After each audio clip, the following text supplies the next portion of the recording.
سب سے آگے تھی، کبھی وہ مہمانوں کے آگے پیچھے گھوم رہی تھی تو کبھی مہندیوں کی تھالی تیار کر رہی تھی۔ اس سب میں اس نے کئی بار خود کو کسی کی نظروں کے حصار میں پایا، لیکن جب بھی وہ اپنے ارد گرد دیکھتی تو اسے کوئی نظر نہ آتا، اس لیے وہ اپنی غلط فہمی سمجھ کر پھر کسی نہ کسی کام میں مصروف ہو جاتی۔ اگلی صبح جب شاہ کی آنکھ کھلی تو کمرے میں اکیلا تھا۔ اس نے واش روم، کچن سب جگہ چیک کر لیا، لیکن یشال کہیں بھی نہ تھی۔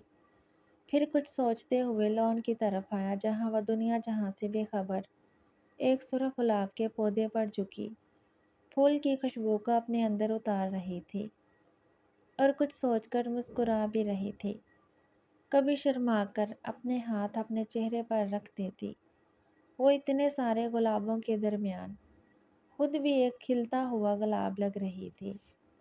شاہ کی آمد سے بے خبر اپنی ہی سوچوں میں گم مسکرا رہی تھی، پھر کچھ سوچ کر شرما دی۔ اس کے لمبے بال، گھنے بال کمر پر بکھرے ہوئے اس کی پوری کمر چھپا گئے۔ آوارہ بالوں کی لٹیں بار بار اس کے چہرے پر آ رہی تھی۔ انہیں وہ بار بار اپنے کانوں کے پیچھے کرتی، لیکن وہ پھر سے چہرے پر بکھر جاتی۔ وہ خوبصورت صبح کا کوئی حصہ معلوم ہو رہی تھی۔ رات کے منظر کے بارے میں سوچ کر شاہ بے ساختہ مسکراتے ہوئے اس کی طرف بڑھا، اس کی کمر پکڑ کر خود سے قریب کر لیا اور اس کے گال پر اپنے لب رکھ دیے۔ یشال اس اچانک حملے کے لیے بالکل تیار نہ تھی، اس لیے بری طرح سے گھبرا گئی اور گلاب کے خوبصورت پودے کے ساتھ لگے کہیں کانٹے اس کی ہتھیلی میں چبھ گئے۔ یشال کے لبوں سے بے ساختہ سسکی نکلی، جس پر شاہ اس کی طرف متوجہ ہوا۔ اس کے ہاتھ سے بہتا خون دیکھ کر شاہ پریشان سا ہو گیا اور اسے لیے تیزی سے اندر کی جانب بڑھا۔ آئی ایم سوری جان، آئی ایم ریئلی سوری، میں ایسا نہیں چاہتا تھا۔ اس کے ہاتھ پر مرہم لگاتے ہوئے بار بار اس سے معافی مانگ رہا تھا، جس پر یشال بے اختیار مسکرا دی۔ کوئی بات نہیں شاہ، معمولی سی چوٹ ہے، یہ تو خود ہی ٹھیک ہو جاتی، لیکن اب آپ نے اس پر مرہم بھی لگا دیا ہے۔ آپ فریش ہو جائیں، میں آپ کے لیے ناشتہ بناتی ہوں۔ یشال نے اس کے ہاتھ سے اپنا ہاتھ نکالتے ہوئے کہا۔ نہیں، کوئی ضرورت نہیں ہے تمہیں کچھ بھی کرنے کی، آرام کرو، دیکھ نہیں رہی تمہیں کتنی زیادہ چوٹ لگی ہے؟ وہ اس کا ہاتھ دوبارہ تھامتے ہوئے بولا اور اس کے ہاتھ پر اپنے لب رکھ دیے، جس پر یشال کے گالوں پر سرخی سی دوڑ گئی۔ تم بیٹھو، میں فریش ہو کر آتا ہوں۔ آج میں تمہیں اپنے ہاتھ سے کھانا بنا کر دوں گا اور تم جج کرو گی کہ کیسا بنا ہے۔ مگر شاہ، یشال نے کچھ کہنے کے لیے ابھی اپنے لب کھولے ہی تھے جب شاہ نے اس کے لبوں پر اپنی انگلی رکھ دی۔ بہتری اسی میں ہے کہ جو میں کہہ رہا ہوں اسے چپ کر کے مان جاؤ، ورنہ تم جانتی ہو کہ مجھے چپ کرانے کے اور بھی طریقے آتے ہیں۔ شاہ نے ایک آنکھ دباتے ہوئے کہا۔ شاہ کی بات کا مطلب سمجھ کر یشال بے اختیار اپنا چہرہ اپنے ہاتھوں میں چھپا گئی، جس پر شاہ قہقہ لگا کر ہی دیا اور اٹھ کر واش روم میں چلا گیا۔ وہ گلاب کی پتیوں سے سجا مہندی کا تھال ہاتھ میں لیے جلدی جلدی سیڑھیاں اتر رہی تھی کہ کسی سے بری طرح ٹکرا گئی۔ اس سے پہلے کہ وہ سیڑھیوں سے نیچے گر جاتی، کسی کے مضبوط بازوؤں نے اسے تھام لیا۔ پھولوں کی پتیاں اور مہندی سیڑھیوں پر یہاں سے وہاں بکھر گئی۔ کچھ دیر کے لیے رانو سمجھ ہی نہ پائی کہ آخر اس کے ساتھ ہوا کیا ہے، جبکہ سامنے والا مسلسل اسے اپنی باہوں میں لیے اسے گھوڑنے میں مصروف تھا۔ رانو نے جلدی سے خود کو اس کی باہوں کے حصار سے نکالا۔ آنکھیں ہیں یہ بین، مانا کہ خدا نے خوبصورت آنکھیں دی ہیں، مگر اس کا مطلب یہ تو نہیں کہ ہم ماتھے پر سجا کر گھومتے رہیں گے۔ اللہ میاں نے یہ آنکھیں استعمال بھی کرنے کے لیے دی ہے، نہ کہ نمائش کرنے کے لیے۔ وہ مسلسل سعد کو سنا رہی تھی، جبکہ سعد مسلسل اس کو بس دیکھے ہی جا رہا تھا۔ آج رانو نے سبز رنگ کا شرارہ پہن رکھا تھا، جس کے ساتھ گولڈن رنگ کا دوپٹہ اس نے خوبصورتی کے ساتھ سیٹ کر رکھا تھا۔ کانوں میں بڑے بڑے جھمکے جو بات کرنے پر بار بار اس کے گال چوم رہے تھے۔